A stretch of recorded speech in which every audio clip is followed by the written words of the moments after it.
All right, so we're recording and off we go. And we're going to go ahead and start this evening with a word of prayer. And surprise, surprise, I'm going to ask Teresa Guest to lead us in prayer, and then we'll get started with our time together in this lesson, okay? All right, Teresa, go ahead. Okay. Dear Heavenly Father, we just thank you for this day and thank you for this time and this technology that brings us together.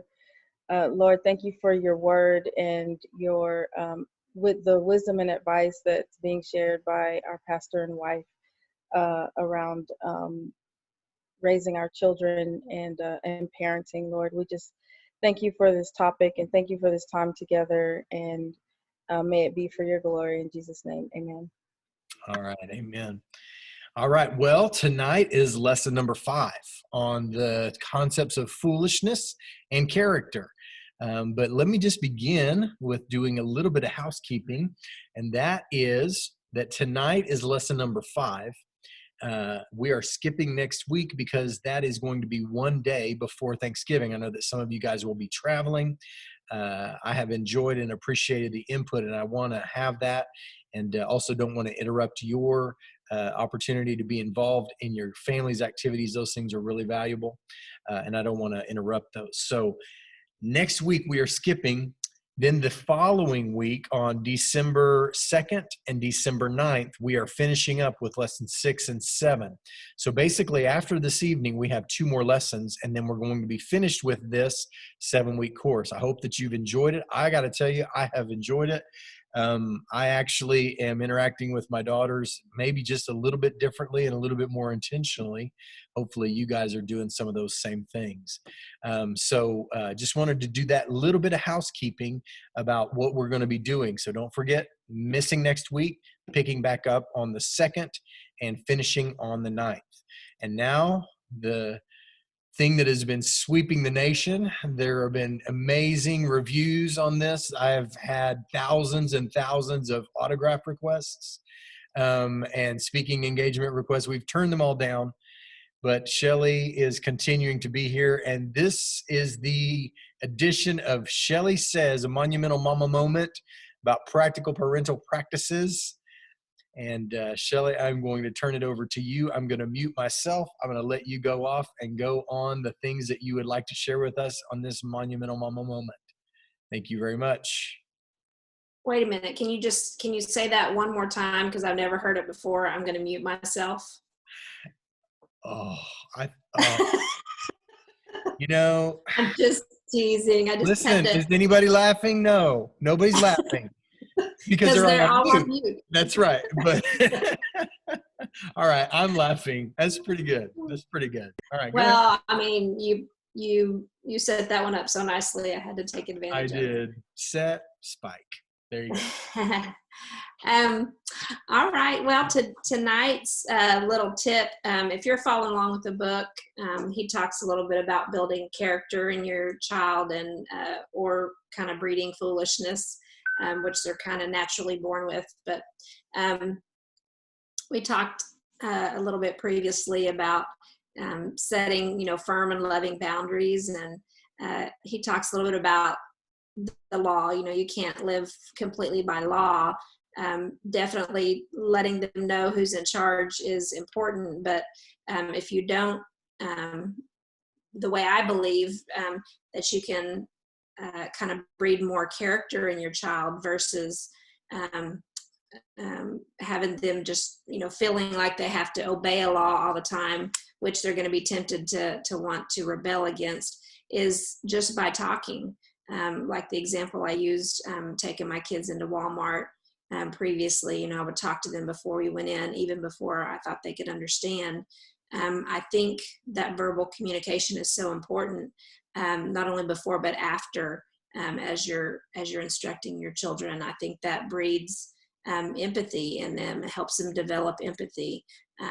If your child's going to run out on the road, you're obviously going to stop them, but then afterwards tell them, hey, we don't run out on the road because cars go by really fast here. You could get run over. Or, hey, we don't say those things to people because that causes them to feel this way. That causes them to hurt this way. So talking through, things obviously is really important. It sounds so basic, but I see a lot of parents that don't do that. In a store, a parent just grabbing and jerking a child away from something, telling them no, but not saying why, and not that you owe your child an explanation for everything, but conversation is important. And if they understand the why behind things, they're more tempted naturally to make those choices as they grow up and as they're able to make their own choices, instead of just living by law and then wanting to rebel against it later. They have the capacity to think through those things and how, one thing affects another or affects somebody's feelings, or, it just allows them to have a mentality that thinks outside of themselves and thinks outside of directives, but consequences, and, hopefully in the long term make better decisions for themselves. So that's my only tip for this evening. I'm not going to go any deeper because I have a few other things I might interject. I don't want to give too much away from what's to come. So I'll just reserve the rest to interject later. All right. Does anybody have any questions, any thoughts, any comments, any observations on Shelley's monumental mama moment for this evening? Anyone? So I was going to mention, Shelley, you mentioned just kind of like grabbing your kid and saying no and like pulling them away and stuff like that. I think there's always a time for that. And I think you agree, when things have to be done quickly. But it's funny because what sprung to my mind when you were talking about that is most parents who would never want to say, I am a parent and I'm a parent by law. I'm letter of the law. I'm down the line. This is the, blah, blah, this equals that equals that equals that. They probably would never want to be known as that, but that's what they put their child in the mentality of when they don't have a conversation about why. The law is the law and there is no bend. There's no reason, you just follow. But the grace comes in where you say, you know what, this is the law and this is why it's the law. This is the benefit of the law and this is how it benefits me. And I think that's a really great, observation on your part, that ultimately, like, if we do have a conversation, we don't have to parent by the law constantly. We're instilling grace and an understanding of what grace is. And I think that's really powerful. But to be honest with you, I think a lot of parents don't do that because we're so quick to rush past the moment, or we don't even go back and pick up the moment, even when it's in our mind. And I just want to kind of reiterate and tie Shelley's moment back to something that we've been talking about taking a long-term view, about going back and saying, hey, you remember when we were in the store and I told you no, and I just shut you down? We didn't have a conversation. I just told you no, that was it. I didn't have that time for explanation. I want to tell you why. If you can do that, like, you're allowed. There's nobody that says that you can't do that. Even if it was an uncomfortable circumstance, you go back and pick it up. You can maybe bring some healing to it. You can bring some understanding, and you can think to yourself later, I didn't handle that the way that I wanted to. That wasn't like my best parenting moment ever. Well, then go back, pick it up, admit that you wish you'd gone a little. I wish I would have slowed down a little bit. I had time to tell you why. I was just frustrated. So please forgive me, but here's why. And then you just pick it up and you go from there. And part of that conversation begins, I think, grace beginning to flow in your kids' lives. I think it's a powerful moment. Sorry, Shelley, I'm not meaning to riff off what you're saying, but maybe you have something else to throw in or interject, or maybe somebody else had a rock kicked loose by some of the words. If anybody's got anything, feel free, jump in. Otherwise, we'll keep moving and we'll keep going. Shelley, did you have something you want to respond? What keeps coming to my mind is, scenario with the child and a candle. You're telling them to stay away from it, and you're redirecting, which how I love that word, but saying no and pulling them away. If you don't stop and say, hey, this is hot, like this will burn you, you don't want to touch it, here, put your hand right near it, you see that, you feel that's hot.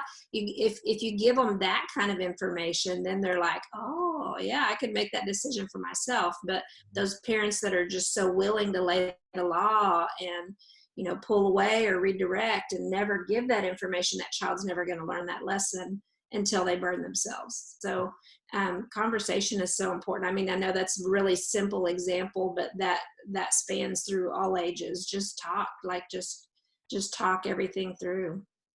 And it's not, like I said, like they are owed an explanation. It's not that you're giving up your rights as the authority because you're having to explain something. Think of it, like he says, as, God's grace allowing you that teachable moment. Mm-hmm. Yeah, that's good. I was actually thinking about that concept of wondering if it sounded like we were soft parents, to talk about, well, just have a conversation with your kid. Like, I want to be very clear.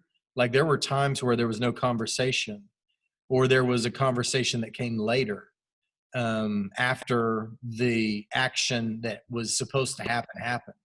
We'll talk about this in a minute, but you're going to do this now, and I'll tell you what's going on later. And then, you kind of go that route. But I think if you're not careful, especially if you were parented with the law and it has done some good things for you, you can kind of think to yourself, well, any conversation means just this back and forth dialogue, and it's a 5-minute conversation about just take out the trash. No, it's not that.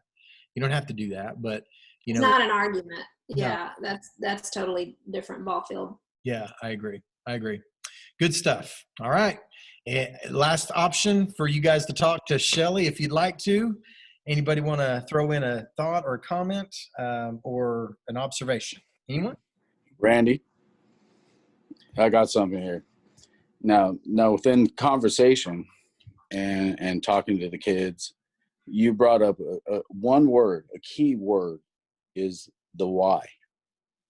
And I think that's essential to let them know why you're talking to them about this. It could be personal experience, it could be biblical, it could be anything, and you're going to give them the why, and help them understand why you're coming at them and reprimanding them or anything like that.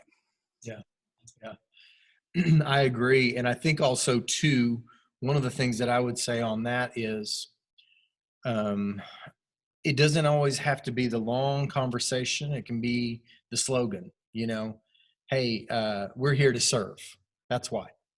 And you can sit them down and have a 3, 5, 7-minute conversation about why we're here to serve. But then if you say, go help sister so-and-so with her groceries real quick. Well, why? Because we're here to serve. Just like we talked about, go help them.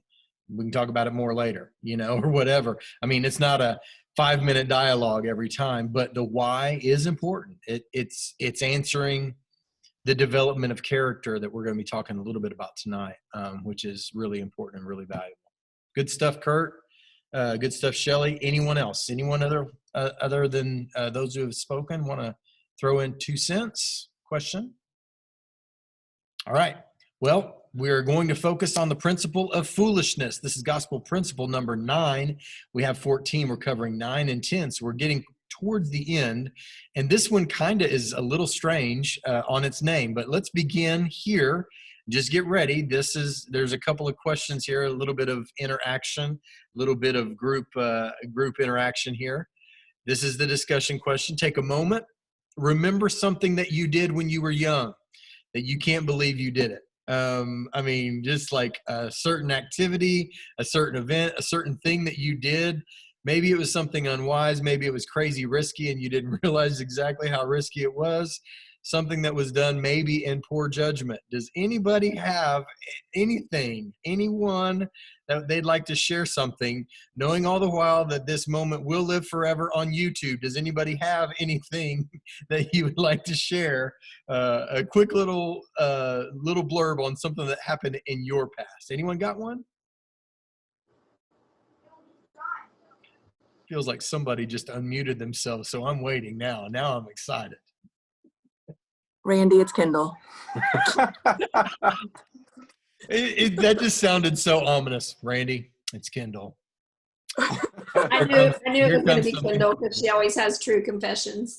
Yeah. Your exactly. confessions are good for I'm a Kendall. changed woman, guys. When you said that, she said, "Where do I start?" No, this Well- one's ridiculous. I like it. I like it. Go for it. Hey, respect. so- Kendall. Respect. Seriously. So in high school, I went on a trip with some friends and her parents to Tennessee. And it was when online chatting started. And we got online and met these brothers from another state. And we met them at the mall. And they drove from. They drove like 5 hours. They drove 5 hours to meet them. Oh At my the mall. goodness. Kendall, I have one thing that I want to say. I would like to have seen your profile picture. I don't know what it looked like, but I would like to have seen the profile picture that inspired a 5-hour trip. As a young man, of course, hey, I don't know. Probably I would have 5 hours, that's impressive though. That's impressive. Good job. Kendall, just a quick question. There are lots of questions that hit my mind right now that I want to ask. But the question that I will ask, since this is a Bible study and this will live forever in infamy, I'm asking this question. How crazy angry would you be with your daughter if she did what you did in that situation? Just like on a scale of 1 to 10, what would it be? I mean, 11, livid. I mean, the fear, the mistake, kidnapping, hello, the list goes on. And then we snuck out and did it? No one would know where we are. I mean, a mess. Oh my goodness. But you know what? The thing was, you didn't realize that your invincibility cloak was eventually going to expire, but it has. And now you realize maybe that wasn't the smartest thing you ever could have done and chosen to do. Anybody else have something that they'd like to share during a Bible study? Thank you, Kendall. I appreciate you, by the way. I appreciate your honesty about that stuff. Really, seriously do. Anyone? Anyone else got one that they want to throw in? All right. Is Kendall encouraging Eric? Is that what's going on? Kendall has another one. I heard a Forgot little to bit mute that one. Tell him that one story about that could have gotten really away from you quickly. So here's the question. If we're talking about foolishness and character, what do we mean by foolishness? We mean by foolishness a teenager who drops out of high school and thinks it's not going to affect him in the long term of his life. We're talking about a young child who tells you at the dinner table she's never going to eat another vegetable again as long as she lives, and she actually believes she's telling you the truth. A tween boy who literally thinks he's going to grow up to be a pro athlete, which is about a 1 in, 100,000 shot that he's actually accurate, or maybe a video gamer. I don't know the numbers on that, but that's a new thing. I'm an old guy, so what do I know? So he doesn't even need to try hard at school anymore. He's 11 years old. He says, school's not important because I'm going to be the world's best video gamer or whatever. A teen girl who dresses incredibly provocatively, has suggestive social media account pics, but she's not one bit concerned because nobody would ever lay a hand on her, or, she's never going to meet the wrong kind of guy. They're just, interested in her, for the best reasons only, right? So these are the things that actually our kids believe them.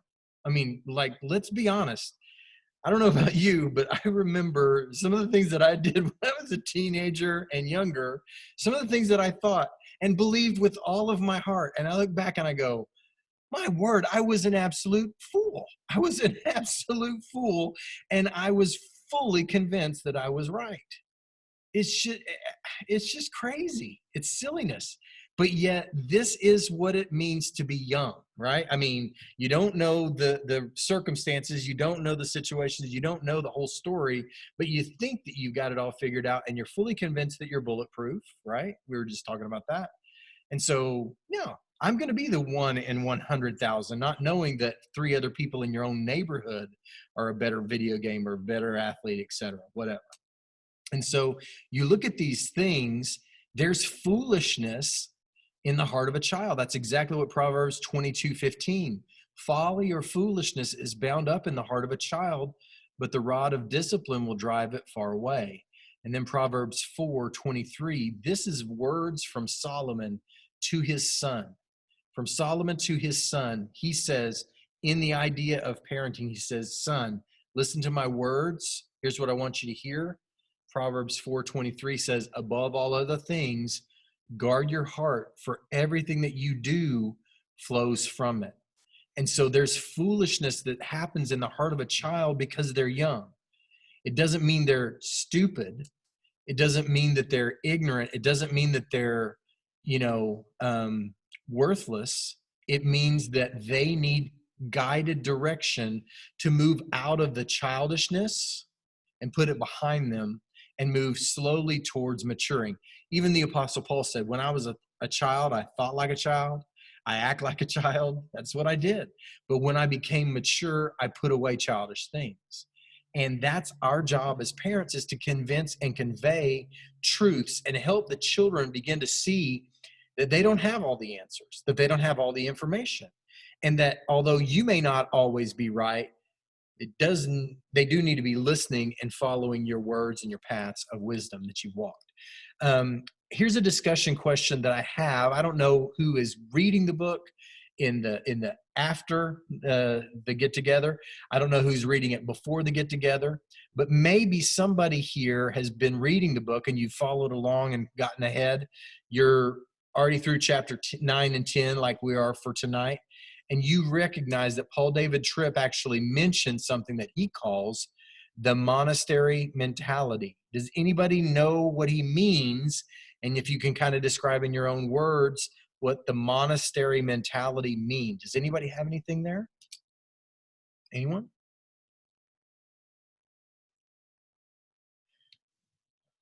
Well, not everybody at once now. Shelley, I may need to call on you. I don't know. Do you want to throw in your 2 cents on what that means to you? Yeah, basically separating yourself from the temptation, or separating yourself from any opportunity to make bad choices or whatever. Yeah. Yeah. This is almost like not allowing your child to have a date until they're 25. This is, no, I'm sorry, sweetie. I love you and you're a pretty girl. You don't need to wear makeup. I know you're 32. Like that might be a little extreme. That might be a little towards the monastery mentality, right? I'm sorry, son. I'd love for you to be able to drive. Maybe on your 24th birthday, we'll go get that license you've been wanting, right? I mean, that's too much. It's too much protection. And you're doing it for the right reasons, for the right motivations, but it's too much because, let's be honest, the world out there is crazy. And you can try to protect your kids from the crazy, and you probably should be doing that. I'm very serious about making sure our girls didn't watch certain things. We always kind of erred on the side of innocence because we always knew we could go and let the reins out a whole lot easier than put the genie back in the bottle. And so, we were also, though, I think pretty clear that we were not trying to have them live their lives in a Christian bubble.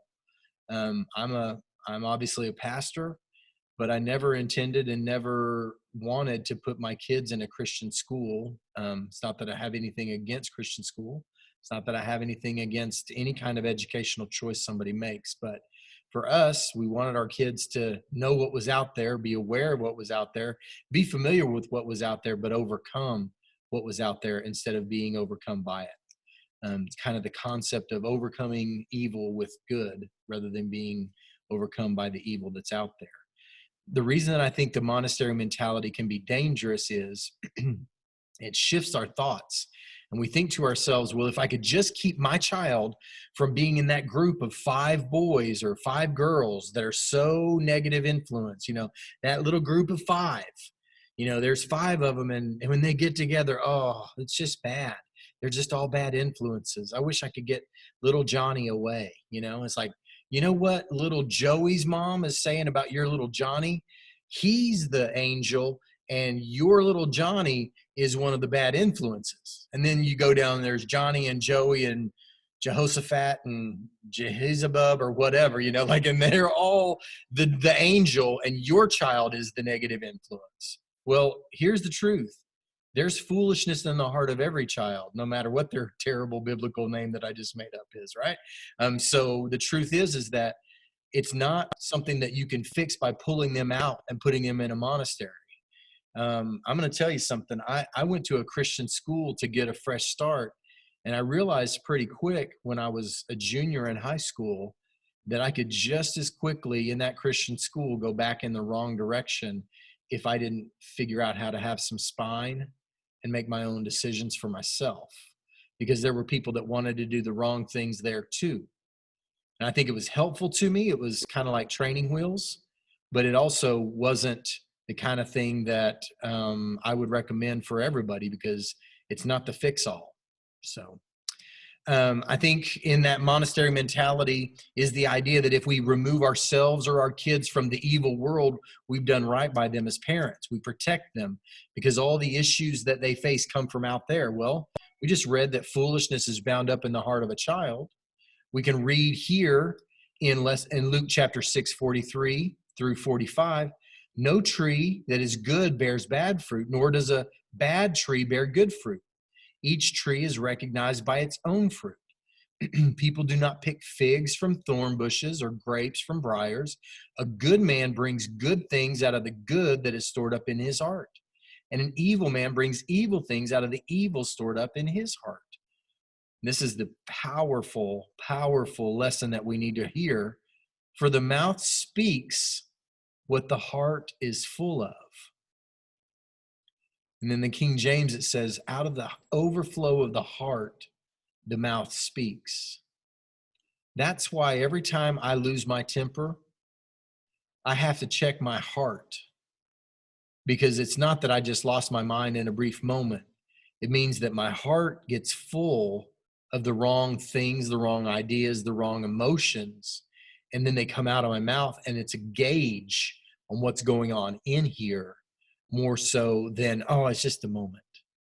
And when your child is constantly negative, constantly angry, constantly depressed, constantly frustrated, you need to talk with them, not just about their bad actions, but about where their heart is. Because they're revealing to you that they've got heart problems going on. And we talked last week a lot about, what do you want to treat? Do you want to treat the disease, or do you want to treat the symptoms of the disease? Because the truth of the matter is you can say, every time you say that, you're going to get grounded. Every time you say that, I'm going to take your phone away for 3 hours or the rest of the day or whatever. Well, you still haven't touched their heart. You still haven't talked to their heart. Hey, tell me why you suddenly can't seem to keep from cursing. What's up with that? And don't go and say, is that something that you heard at school? Right? This is the monastery mentality. This is the idea of preventing them from being around the bad influences. Well, you know what? I promise you, people are always apologizing to me for the curse words they say, but I've still got to watch my mouth. I've still got to watch my mouth. Why? Because it's in here sometimes. It's gotten into my heart, and it starts to come out my mouth. And if it's like about to come, I'm like, hold on, what's going on in my heart? I need to check my heart. We need to check our kids' hearts and deal with what's happening. It's the disease, not the symptom there. And changing the scenery doesn't change the heart. All right, I've said a lot, talked a lot there, and gone through quite a bit of ground. Anybody have anything that they want to say? I'm going to say a little bit more about the monastery mentality, and then we're going to keep moving here. But does anybody have anything they would like to share or say or clarification? Anyone? Kendall? I What? How'd you know? can always count on Kendall. I was just gonna say, I feel like there's so many eyes on kids now. With parents being more involved, and teachers, and just neighbors, and there's eyes everywhere. That I feel like kids aren't getting to make those early mistakes. And I have a fear that, like, my boys or Chris are going to make those mistakes when they're older in life, when it's more detrimental. Yeah. And I mean, that's scary to me. Yeah. So that goes Go to ahead. the monument. What's that? What are you saying? It furthers the point of the monastery mentality of, not keeping them from those things in order to allow them to make some mistakes while they're young and the consequences aren't as detrimental. Yeah, I mean, Eric and I have literally been like, do you want to go to a friend's house? Go have fun. Go, go do something. Get in a little trouble. Let Dad and I be like, you were late. We're not doing that stuff. I think there is something to that. Do you guys remember we were talking about the concept of authority and the gospel principle of authority? And he said in there, have your authority battles early. And I think that's kind of what you're talking about here, where you're like coming to this place where you're like, you know what? They need to make some mistakes. They need to do some things where they're failing. They need to break a few rules to realize the negative fully. I would encourage you on that front. I think that it's possible that you can, fear the other shoe dropping. But I also know that it's true that there are some people that can learn from someone else's mistake, and there's some that have to make their own. So I would never encourage. I personally, I had to make my own. Shelley, she could learn from somebody else's mistake. And I feel like Shelly's the wiser of the two of us. She's the wiser of all of us. I ain't gonna lie to you. I'm telling you the truth. But she could just sit back and go, well, that's not gonna end well. And she knew I'm not doing that. Thank you, but no. Well, I was not that person, but I would say you don't have to encourage your child. They'll reveal who they are. But this also comes back to the concept of grace, where you tell the kid, you know what? You made a mistake. It's not the end of the world. We're moving forward from this. It's not the end of the world. You've been a good kid all of your life. You've not caused me a lot of grief. You're not causing me pain. You're not making me late, stay up late at night, worrying where you've been and what you're doing and what kind of trouble and who's going to ring the phone next. You've made a small mistake here, or you've made a big mistake that you never want to repeat, whatever it might be, but you give them grace and let them choose that battle, but steer them away from the big falls. The small battles are the best ones to for them to lose, if that makes sense. Yeah, it does. Yeah, that's good. I appreciate it. Anyone else? Let me go a little further, and then maybe somebody else might throw in and jump in. If we're not careful as parents, we can become advocates of the monastery mentality, and we can even pass it along to our kids. Do you guys have any ideas how that might possibly happen? Do you guys have any thoughts on how we might be, kind of pushing people towards the mentality of the monastery? Well, you're maybe you have an idea or a thought here you want to join in before I move on. How would you be as a parent, or what have you seen in parents creating that monastery mentality in their kids? Anyone? I saw Alicia move her pen, and she is an educator. So I'm thinking she's like kind of trying to decide if she's going to say, maybe I shouldn't say. Alicia, no names if you do choose to go ahead and share. Anyone? Anyone? Well, here's one of the things that I was thinking. We cannot choose to constantly blame clear issues that our own kids have on the influences around them.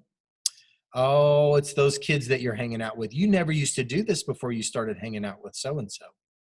Well, you know what? You probably started hanging out with so-and-so because they kind of attracted them because they had a little curiosity about the negative that they were wondering if it had a place in their life. Does that make sense? There's nothing wrong with having bad influences as friends. You just need to get them like through the system and flushed as quickly as possible.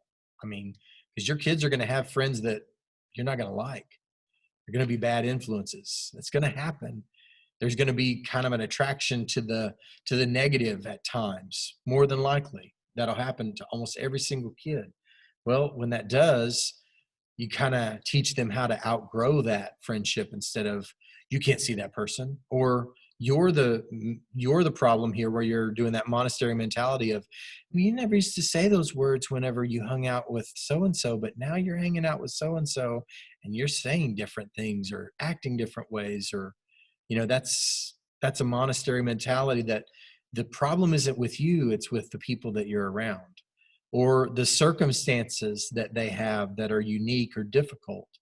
I understand having some grace and understanding, but got to be very careful that we don't tell them that they're not responsible and it's just their circumstances. Or I've seen some parents apologize for their children because of their state of mind. Oh, well, they're just upset about this. Or, oh, they didn't sleep very well this week. Or, oh, they're just going through some pain and, whatever. And that's why this is happening. So these things, got to be very careful that we don't talk to the kids and around the kids, telling them that it's okay to act that way because it's this thing's fault or that person's fault or these circumstances' fault or this state of mind's fault. Because the truth is that there are people all in this world who have dealt with worse, gone through worse, and performed better than I have, than you have, than your kids have, than my kids have. We can't just simply excuse their issues constantly for them without putting them in a mentality that it's not actually their responsibility to be better. And if you don't ask for them to be better, guess what? They will never be. They're never going to be better unless you ask them. All right. So that said a little bit more about it. Anybody want to join me on this, or am I just out here on this my own limb all by myself? Anyone?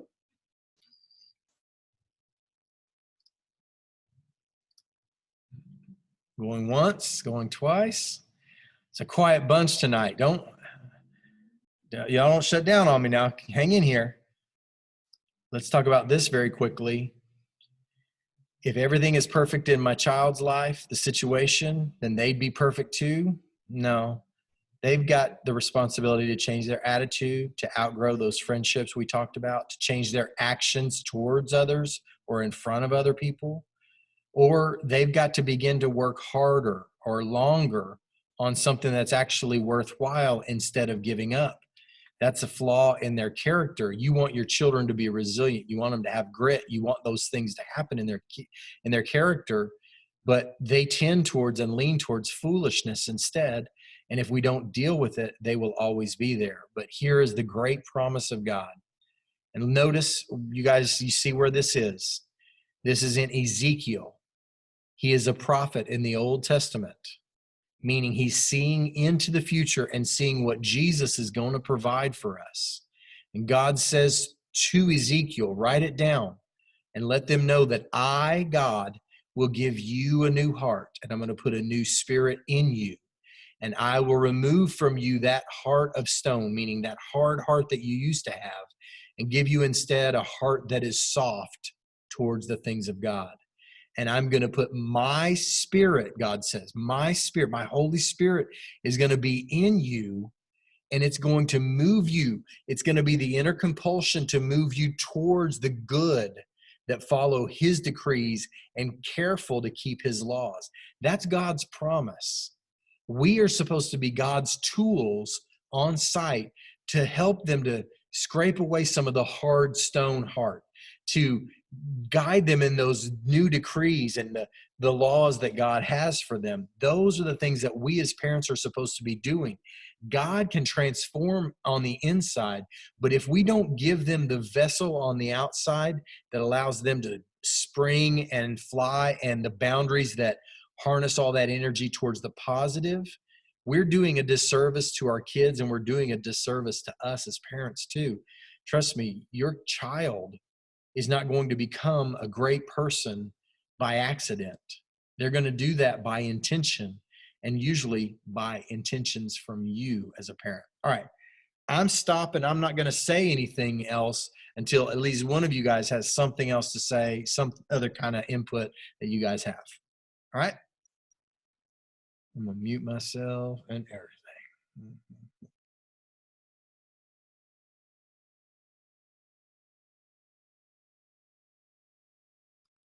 Questions, thoughts, comments, anyone?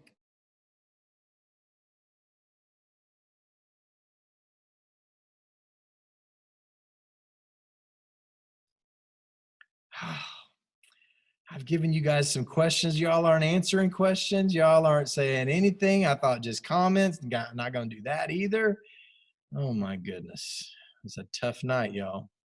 All right, I tell you what, I'm going to go right here then. Y'all made me do it. That's fine. In the Academy Award winning Best Dude Flick ever in the last 5 years called The Accountant, which stars Ben Affleck. It's an amazing movie. Probably not the best for parenting advice. I'm going to give you that. But I am telling you that if you're into great dude movies where bad guys get dispatched in a holy and righteous way, usually with a lot of blood packets, it's awesome. It's a fantastic movie. And here is what it is about. The Accountant, I'm sorry, spoiler alerts, it is a 5-year-old movie just for my own covering here. This is Ben Affleck. He grows up, he is actually kind of an autistic young man, which is a pretty serious thing. But there's kind of a little bit of a parenting moment in that the mom and the dad have a very big disagreement on exactly how you deal with a child who has these special needs of autism. And it's interesting because talking about the monastery mentality, I wouldn't say this is the thing to get your parenting advice from, but it's just interesting. I thought you might remember it. He's talking to a guy and he says, well, what you need to do is just bring him to this institute and we're going to take care of him. We're going to do these things for him. And the father is a military man. He's like, that's not going to happen. If noises and bright lights bother my son, he needs more of it, not less. The world is not a sensory friendly place. And that's where he needs to learn to live, not in this private area, but instead in the actual world. Well, I'm not saying this is the best idea for how to handle a child with special needs. Don't get me any kind of wrong. But I will say this. There is something to the idea that our children are going to live in the real world. We can hide them from it, protect them from it, and guard them from it. But eventually, we're not going to be around. And so when we're not, what are they going to do? You remember last few weeks I've been talking about these short list of parental wants. We want them to love well, want them to come home when they don't have to, help them to make good choices, help them to reach their potential. Well, look at these two, especially right here. How are they going to make good choices? By the very first choice they make being the one that they make when they're out in college and no longer around. You're not there to reach them. Well, how are they going to reach their potential? By you telling them how to think and how to act and how to speak and never having any kind of input? No, these are the things that we begin to help them to learn to fly before they ever fly the coop, so to speak. We've got to give them that opportunity. All right. Anyone, questions, comments, thoughts? I'm about to move on to the next principle, but anybody want to have anything that they've got to say on these concepts of foolishness being bound in the heart of the child? Anyone? Has anybody seen the movie The Accountant? How many of you would give it a thumbs up, two thumbs up, middle? What do you guys say? What was you guys' take on it? Thumbs up? I'm a dude. I'm 2 thumbs up. If I had a third thumb, actually I do. It's kind of weird, but I don't want to show it on YouTube. But no, I'm kidding. I don't have a third thumb. What kind of freak do you think I am? But I would give it 3 thumbs up if I could. All right. Any other questions or comments not having to do with The Accountant? Having to do with parenting and principles and the Bible and gospel and stuff. Anyone?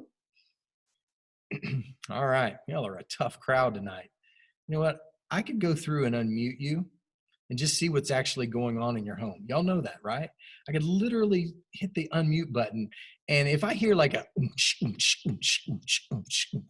like that's going on, I'm going to come to your house as soon as I'm done. All right, here we go. The character principle, the principle of character. And he starts off with this awesome story. The awesome story is a mom who is running like crazy. She's got a huge dinner. She's really, really like putting her all into it. And she's got no time whatsoever to actually do the things that she needs to do. She's about to have a public flame out because she's overcommitted or she just has got more than she can deal with. And she's got kids. And they're in the other side of the living room. She's in the kitchen. She's going crazy. She's rushing around in every possible way. And the kids are over here playing Wii on the computer. And Paul David Tripp says, There are some parents that would say, this is manna from heaven. My kids aren't interrupting me. They're leaving me alone. This is great. I have no problem whatsoever. But he says something very interesting. And I got to tell you, I am right there with him. He says, basically, this is a problem. Here's the problem. A mom over here is desperately trying to do something, and it's a big struggle for her. And her kids are right over here, and they could lighten her load and help her if all they did was just put down the Wii game that they're playing, that they will still have access to in the next few hours, next few minutes.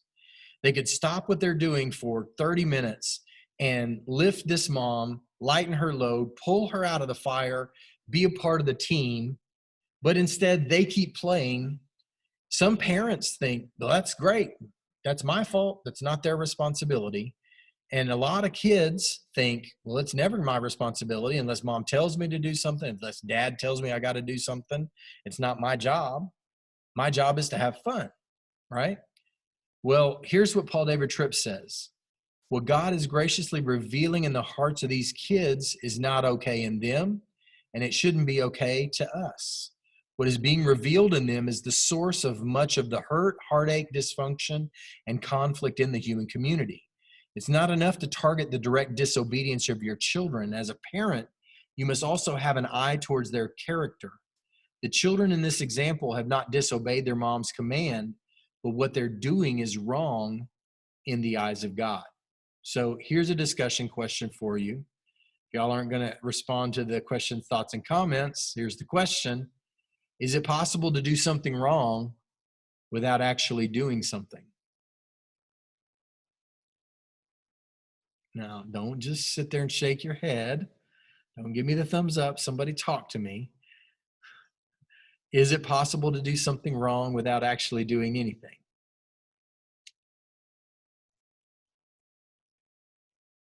The sin of omission, or, I mean, not really a sin, but as you're teaching your children, if they're not doing the right thing or initiating on their own, then that's definitely a teachable moment. All right.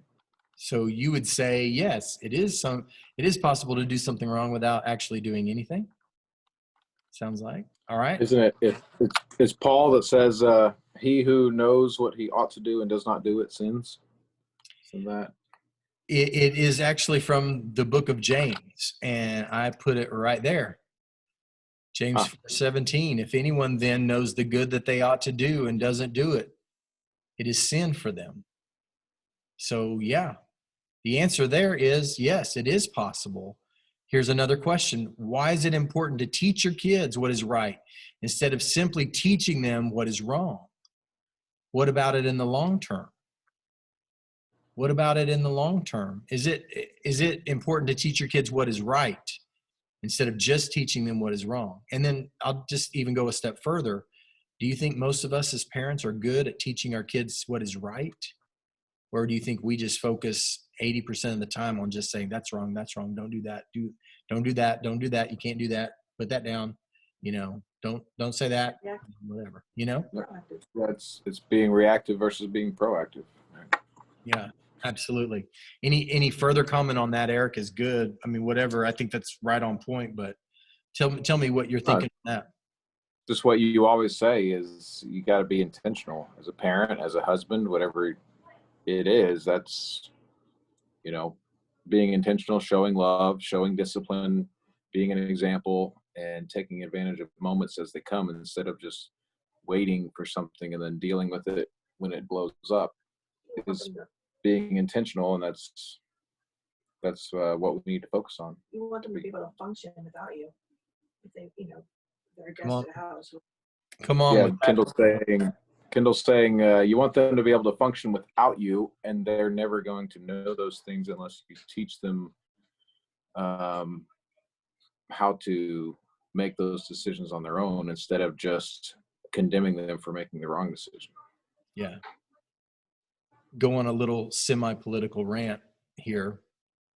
My frustration, as always, during the politics, they say, well, this is what's wrong with the country, or this is what's wrong with the country, or this is what's wrong with the country. It's like, well, congratulations. It doesn't take a genius to figure out what's wrong with the country. What it takes a genius to do is actually do something to change the course of the country. And so if you twist that into the concept of what we're doing as parents, don't do that, don't do that, you're not supposed to do that, don't do those things. How could you do that? But we never say, this is what you build. We are just the same people that don't do anything in our kids' eyes but tear them down, tear them down, tear them down. But we never actually build them up and say, that you did that was good. Do more of that. You remember when you did that thing? I was so proud of you when because like we're not good at the building. We're good at tearing down as parents because the kids give us so many opportunities by doing something crazy or doing something wrong, right? It's like, no. You feel like no takes up like 80% of your vocabulary when you have a baby, right? No. You even get it where you can like string 5 of them. No. I mean, it's just incredible. But you feel like you're doing that. And when you're with a teenager, you got to be careful that you're not still doing that same type of parenting. And in the long term, what do they think about your parenting? This is important. This is a really important point. What are you teaching them to do when they're not, or when you're not around to tell them no? And what does a good life look like? If you haven't told them, showed them, encouraged them, praise them when they're going that route, the long term does not look good for you. All it is just, okay, you're out of my house. Now you're under your own house. It's your rules now. So good luck to you. There's a lot of kids bouncing all around having an existential crisis. They call it a quarter life crisis at age 25 because they're out there with no school and no parent to tell them what to do with their life. And they don't know what a real life is supposed to look like. They've been told what not to do, but not necessarily what to do. Powerful, really. Just make sure we're very clear. This is a quick review from lesson 4. Your children do not automatically know what obedience looks like. It's up to us to spell it out, remind them as often as necessary. We talked also about punishing the attitude as well as the action. We talked about how we develop character in our kids by punishing the attitude, not just simply the action. We went back to that Luke chapter 6 passage of scripture, as well as the James 4:17 passage of scripture. So here, as we think about this is kind of coming to the very end. And one of the things that I've talked with you guys about in the past is ask the question that raises the level in your life everywhere. What would a great blank do in this situation? So in this situation, it would be, what would a great parent do in this situation? You guys tell me. Give me some ideas. What does a great mom do when the kids are 5, 10, 15 yards away and can help lift her burden? She's dying inside. They're playing Wii tennis or whatever it is. What does a great mom do in that situation? What does a great dad do when he sees mom there and doing that? Like, what is a great mom? What does a great dad do? Let's talk about it. I mean, literally, let's talk about it. Like, let's talk about it. Anyone? So the dad should recognize that and call upon the kids to help. Yeah. That's the best way to do it, because if it's mom asking for help, get in here and help me, that could come across as just her complaining about how much work she has to do. Instead, she's not really complaining about it. She feels like that's her responsibility, but it really should be the dad who says, hey, kids, whenever this happens and you come across somebody working hard for you and you have an opportunity to help them, you should step up and do it. Good. That's good. Good stuff. What does a great mom do in this situation? Anyone? I was gonna say, I think she can follow Shelley's advice and just point out what's going on. They may not even notice, they're not paying attention, and just let them know these are all the things that I have to do. These are the things that have to get done so that you can enjoy your meal or whatever it is, and explain to them, you know, maybe where they can help, but let them get involved in how they can help by just explaining what's going on, and so they can make a choice of how they want to help. Good stuff. I wrote down 3 things that I think you can do in this situation. Shelly, go ahead and say. What? I know you unmuted yourself for a reason. Oh, no, that was for.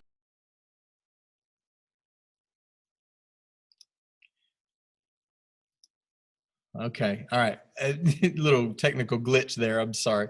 Let me just say this very quickly. What does a great parent do? You tell them you need help now, not just fume about it later.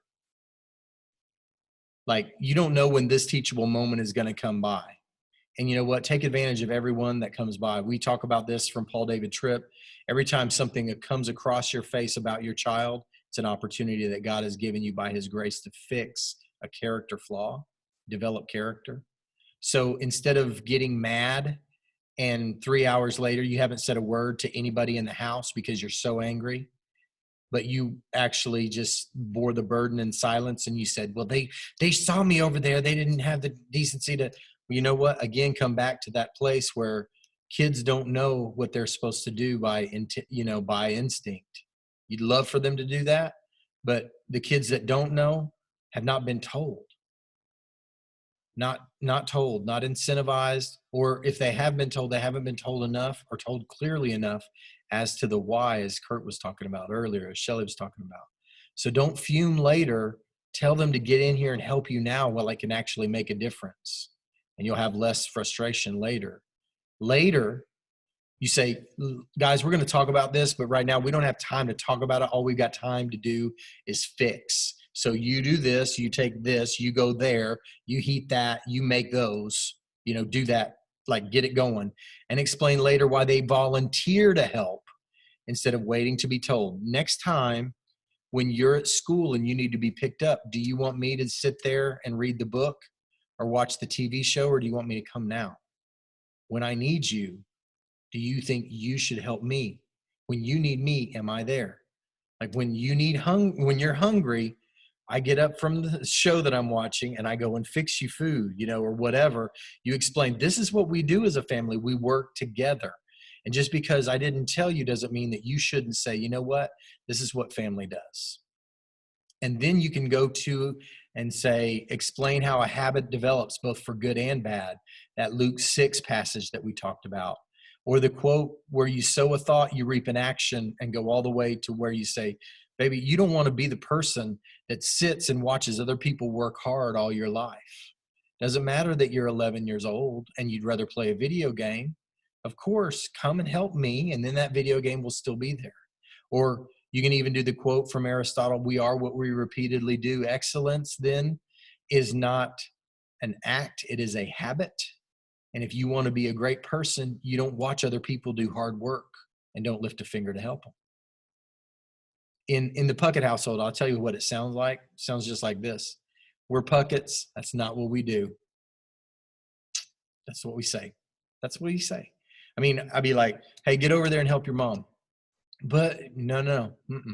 We're Pucketts. That's not what we do. We don't watch other people do all the hard work for us. Go, help, do, go. That's what we would do. And we'd explain it.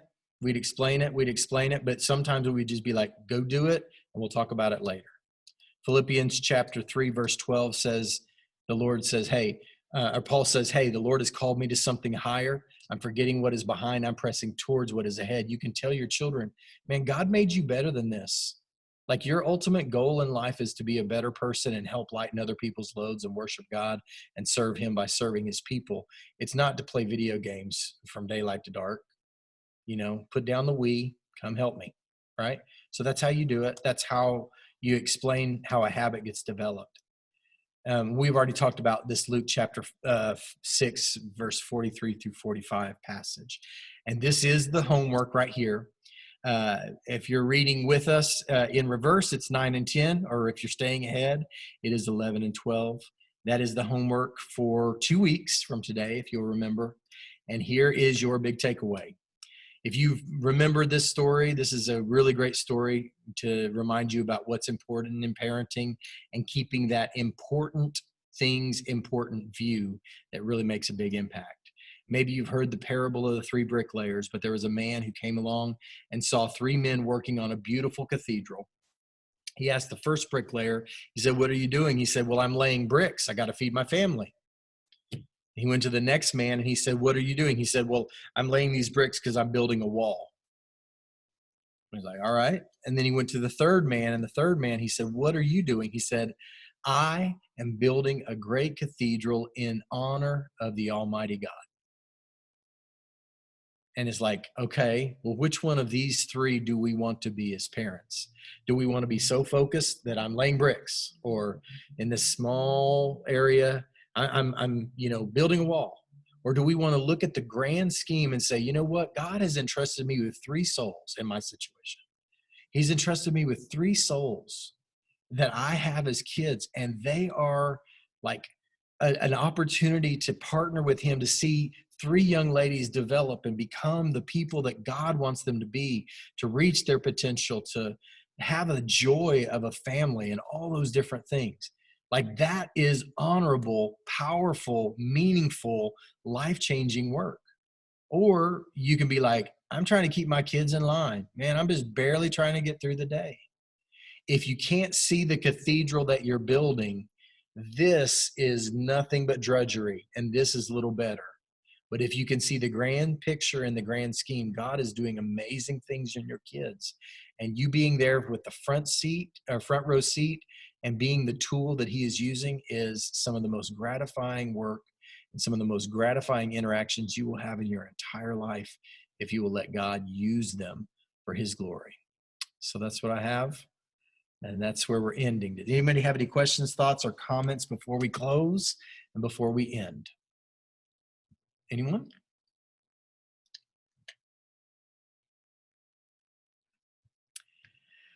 All right. Well, listen, my quiet bunch, I'm going to name this chat the quiet place unless you guys come correct next time, and you guys got to do better on the audience participation. 2 weeks. Save up all of your comments, questions, and thoughts for 2 weeks from tonight. We're going to come back with a vengeance. Am I right? An absolute vengeance. So much talking. It'll be incredible. But until then, I hope and pray that this has been a blessing to you, an encouragement to you, and a reminder that you're doing really great work and doing kingdom work as you do raise those kids for God. So God bless you guys. Love y'all. Y'all have a good rest of the week. Y'all enjoy your Thanksgiving if I don't see you before then. And we'll catch you back here at this spot in 2 weeks, okay?